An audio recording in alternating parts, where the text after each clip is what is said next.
샌드위치 기법이라고 하는 그런 방법으로 이렇게 기록된 것을 우리가 찾아낼 수가 있습니다. 샌드위치 그러면 이제 두 쪽의 빵과 그 가운데 이제 그 고기가 들어가 있는 거죠. 마침 앞뒤에 무화과 나무에 관한 이야기가 있고 그 가운데에 이제 성전을 청결하는 이야기가 이렇게 들어가 있는 것이죠. 그렇습니다. 무화과 나무에 대한 이야기가 아니라 더 중요한 건 이제 성전에 관한 이야기. 세상에 보이는 어떤 것들에 관한 이야기가 아니라 바로 여러분과 나의 문제에 관한 이야기, 이렇게 보시는 것을 우리가 여기서 깨달아 알 수가 있습니다. 첫 번째 12절에서 14절은 무화과 나무를 저주하는 부분이죠. 하나님이, 예수님께서 이제 그 무화과 나무에 가서 보고 나무에 아무것도 없는 것을 보고 그 나무를 저주했어요. 다시는 내게서 열매를 따서 먹지 못하게 하리라. 20절에서부터 25절까지가 이제 그 나무가, 저주받은 나무가 제자들이 지나갈 때 보면서 뭘 해요? 아, 말라버렸구나. 저주가 그대로 이루어졌구나라고 하는 것을 보셨어요. 그리고 이제 그 말씀을 하자 예수님이 이제 교훈하시는데 그 중요한 내용이 뭔가 하면 바로 성전에 관한 이야기다가 15절부터 19절까지 들어가 있는 거예요. 자, 한번 15절부터 19절 제가 다시 읽을게요. 그들이 예루살렘에 들어가니라. 예수께서 성전에 들어가사 성전 안에서 매매하는 자들을 내쫓으시며 돈 바꾸는 자들의 상과 비둘기 파는 자들의 의자를 둘러엎으시며 아무나 물건을 가지고 성전 안으로 지나다님을 허락하지 아니하시고 이에 가르쳐 이르시되 기록된 바 내 집은 만민이 기도하는 집이라 칭함을 받으리라고 하지 아니하였느냐.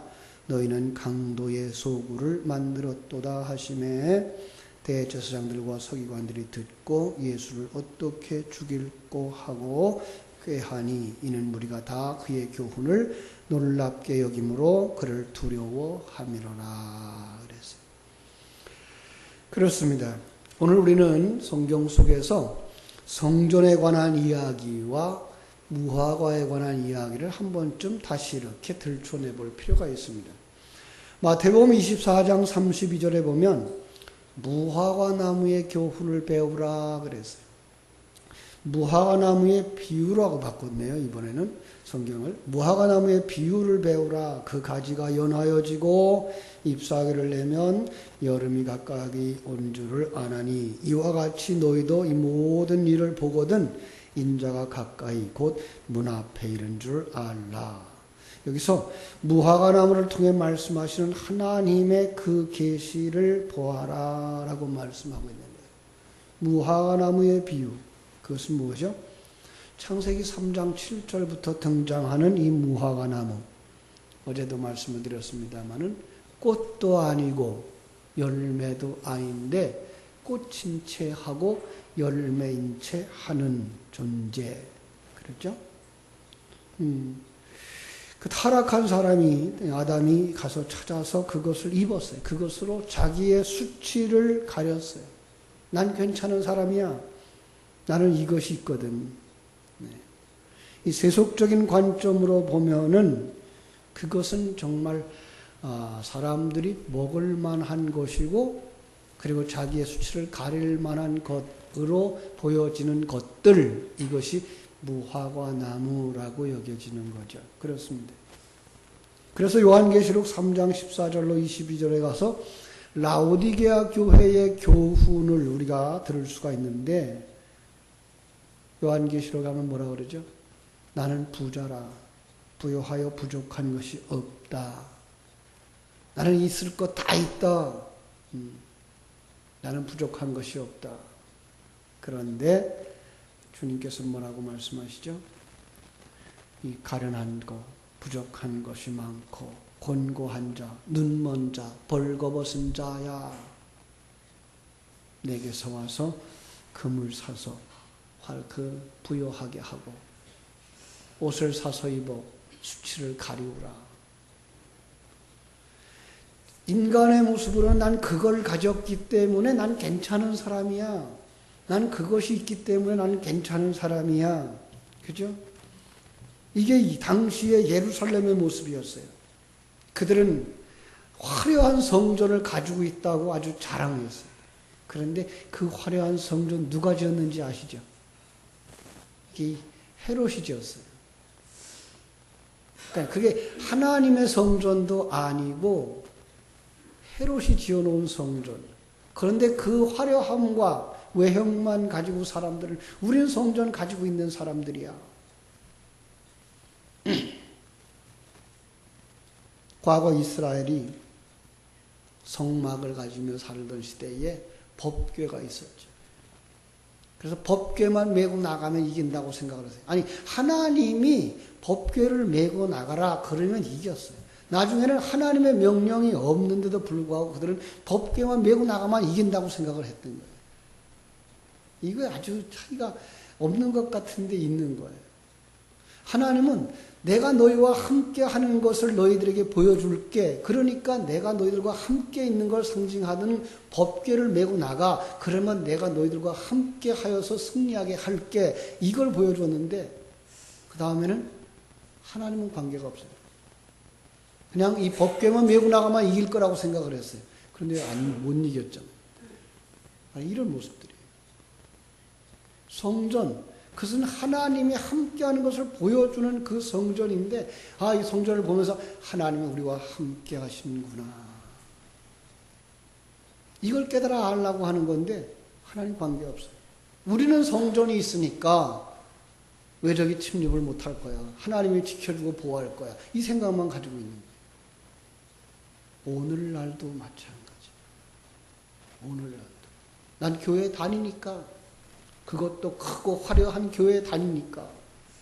그래서 요즘은 이제 그런 얘기를 전혀 못 듣습니다만, 과거에는 서울에서 이렇게 중류사회 사람들이, 상류사회 사람들이 모임을 가지면 거기는 이제 강남에 살아야 되고, 아파트는 몇 평 이상이어야 되고, 자가용은 몇 cc 이상이어야 되고, 그리고 어느 교회에 다녀야 상류사회에 속하는 시대가 있었대요.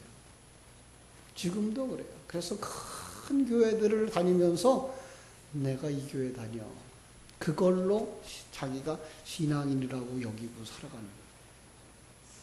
조금 더 우리 가까이 얘기하면, 나는 신앙생활을 몇십 년 했어. 난 예수 믿고 있어. 나는 권사야. 나는 장로야. 이런 것들이 무화과 나무가 될 수 있다. 외형적인 성전이 될 수 있다. 하나님이 원하는 것은 바로 그러한 것들이 바로 하나님이 그와 함께 하고 있는 것을 드러내는 계시였음에도 불구하고 이제 하나님이 관계없어.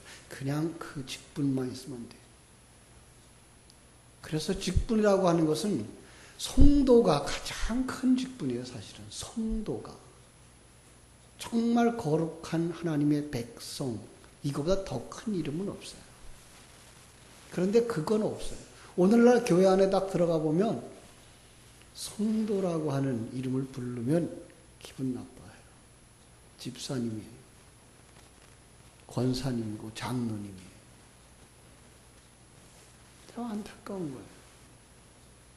그 중에서 일할 수 있는 사람이 되어졌기 때문에 집사가 되어졌고, 또 지금도 우리 장로교회는 서리 집사는 한 번 임명하면 1년이에요. 1년이 지나면 그냥 평신도로 돌아가는 거예요. 다시 교회가 임명해 줬을 때 서리 집사. 그리고 집사는 일을 해야 되는 거예요. 재직회를 이렇게 해보면 지금은 재직들 안 모여요. 고약한 얘기를 하면은 그런 분들은 그냥 집사의 직분까지 다 내려놓고 싶은 생각이에요. 집사 그러면 직무를 해야지요. 일하는데 참여를 해야지요. 교회의 크고 작은 일이에요. 관계없어요. 그런데 그 집사를 내려놓으면 시험에 든대요. 아주 지금 정상이 아닌 거죠.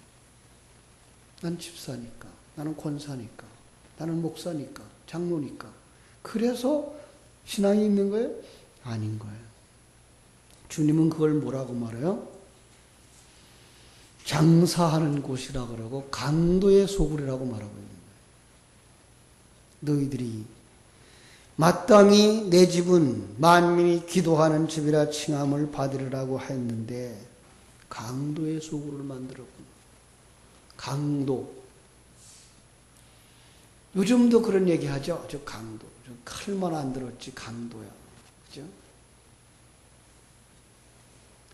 이 강도라고 하는 말 속에는 자기를 위하여서 남을 해치는 사람들, 자기가 주인 되어져서 살아가는 인생들. 예수님이 십자가에 못 박혀 돌아가실 때에 좌편과 우편에 강도들이 있었죠. 여러분 그 강도가 누굴 것 같아요? 나라고 생각은 안 했죠. 내가 평생을 강도로 사는 인생이에요. 우리 옛사람은 자기만 생각하는 그런 강도들이라는 거예요. 그 중에서 정말 똑같아요. 왼편에 있는 강도나 오른편에 있는 강도가 똑같은데 한편의 강도는 뭘 깨달아요? 주님이라는 걸 깨달아요. 아, 예수님. 당신은 하나님의 아들이구나. 네. 그래서 구원받는 거예요. 어떤 사람들처럼 그냥 그 시간까지 강도짓하다 그 시간 그거 회개하고 예수 믿고 영접했으면 구원받는 거 이 얘기 아니에요.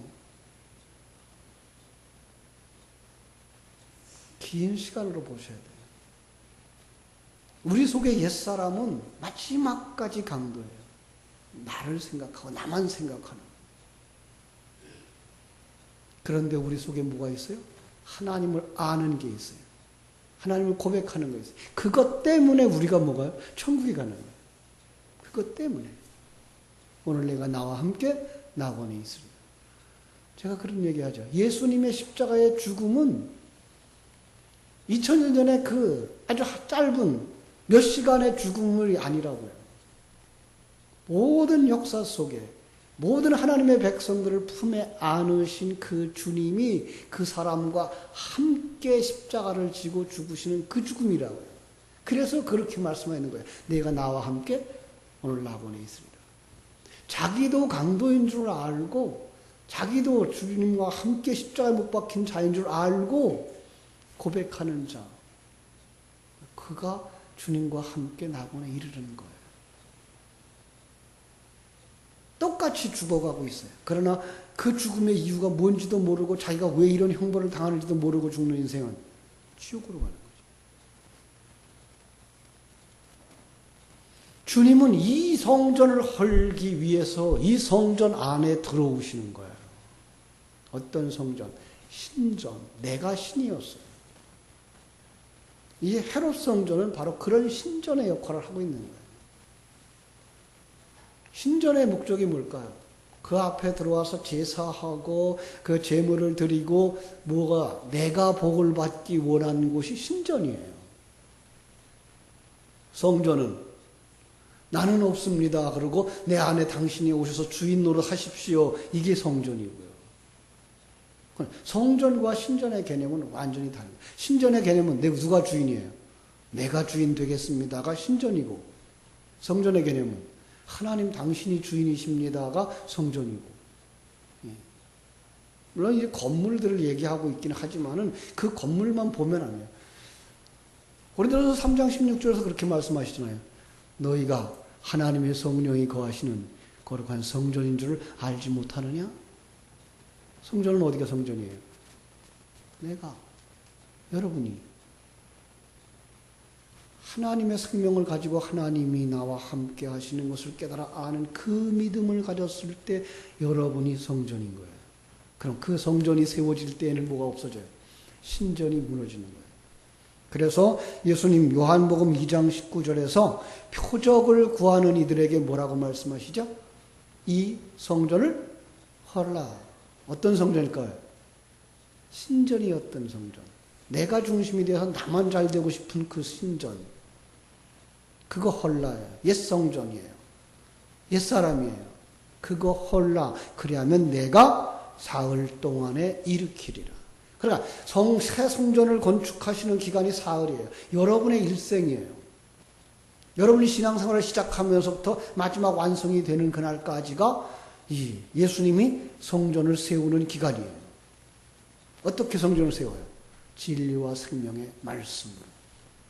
하나님의 생명이 들어와서 그 생명이 되새김질 되어짐으로 말미암아 더 풍성해지고 더 왕성해져서 여러분의 모든 영역에서 하나님이 함께 하시는 것, 하나님이 일하시는 것, 하나님이 이런 사람을 통해서 이런 사건을 통해서 나를 만들어 가시는구나를 깨닫게 하시는 것. 그래서 주님이 그 안으로 들어오시면 뭐가 무너져요? 무화과 나무가 무너지는 거예요. 무화과 나무가 말라지는 거예요. 창세기 3장으로 가면 예수님이, 하나님이 뭐예요? 무화과 나무로 만들어 놓은 그 치마를 벗겨버리고 뭘 입혀요? 가죽 옷을 입혀주시는 거예요. 이것이 옛 성전을 헐고 새 성전을 완성하는 모습이고, 이것을 무화과 나무를 저주해서 말라버리게 만드시는 하나님의 역사를 보여주고 있는 거예요. 그렇습니다. 예수님이 예루살렘의 마지막 주간 들어오셨고 성전에 들어오셔서 성전을 청결케 하신 이 사건을 통해서 바로 그 주님은 우리 안에 들어오고 계시다는 사실을. 왜 오셔요? 우리를 구원하시기 위해서. 그런데 그 우리를 구원하시는 그 모습이 어떤 모습이냐? 그냥 데려가는 그런 죄악에서 건져내는 그런 정도의 빈약한 설명이 아니라 우리를 하나님의 성전으로 만들고 계시다라고 하는 걸 가르쳐 주시고 계십니다. 그러니까 주님이 우리 안에 오셨어요. 예수님을 영접할 때에 주님은 우리 안에 오셔요. 그죠? 우리 안에 오셔요. 그럼 그때부터 우리 속에 있었던 이 무화과 나무 잎사귀는 말라버리는 거예요. 요한계시록으로 말씀으로 말하면 그때부터 우리가 뭐예요? 금을 사는 거예요. 그래서 부요한 자가 되는 거예요. 그죠? 주님께로부터 흰 옷을 사서 입어 수치를 가리우는 거, 안약을 봐서 발라 눈을 밝게 하는 거예요. 그거예요. 그래서 정말 우리가 진리의 말씀을 듣고 들으면 우리 속에 뭐가 밝아져요? 눈이 밝아져요. 여기 하나님이 계신 게 보이는 거예요. 내 인생 속에 하나님이 일하시는 게 보이는 거예요. 나를 붙잡고 인도하시고 만들어 가시는 하나님의 손길들이 느껴지는 거예요. 예. 여러분, 우리가 생명의 말씀을 듣고 이 새벽에를 깨워서 기도하면서 우리의 감각이 이렇게 살아나야 되는 거예요. 예배당 안에서만 하나님이 함께 하시는 것이 아니라 정말 여러분이 머무는 그 자리에서 여러분의 관계, 사람과 인간관계하는 그 관계 속에서 하나님의 손길이 느껴지고 하나님이 함께 하시는 것이 느껴지고 하나님께서 이렇게 일하시는구나. 예. 나를 만들어 가시는구나. 내가 이제 하나님의 사람으로 이렇게 하나님의 생명을 내놓을 수 있는 자가 되는구나. 예. 이게 느껴지기 시작하면 정말 전율이 일어날 정도로 감격적이라고요. 근데 이걸 보지 못하는 거예요, 지금. 이게 보이셔야 돼요. 그래서 모든 환경 속에서 하나님이 어떻게 일하시나를 볼 수 있어야 되고요. 그리고 내가 하나님의 사람으로 이 환경 속에서 어떻게 빛의 역할을 감당하며 어떻게 소금의 역할을 감당하며 어떻게 증인의 역할을 감당할 것인가를 이제 생각해낼 수 있는 사람이 되어질 때 바로 하나님은 여러분 속에 성령의 기름을 더욱더 부어주시고 그 속에서 성령의 인도하심을 따라 성령의 충만함을 따라 생명의 말씀을 전할 수 있고 증인이 될 수 있고 감사할 수 있고 찬송할 수 있고 하나님의 영광을 돌리는 사람이 되어지는 줄로 믿습니다. 바로 거기가 천국입니다. 그런 가정이 천국입니다. 그런 분들이 모여있는 교회가 천국입니다.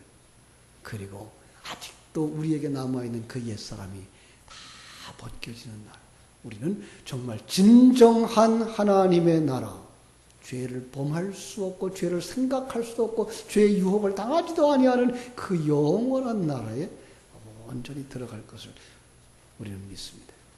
그래서 그것을 소망하며 오늘도 주여 내게 성령의 기름을 부어 주시고 진리의 말씀을 부어 주셔서 되새김질 함으로 말미암아 내가 머무는 이 환경 속에서 천국을 느끼는 시간, 누리는 시간이 점점 더 많아지고 길어지게 해 주십시오.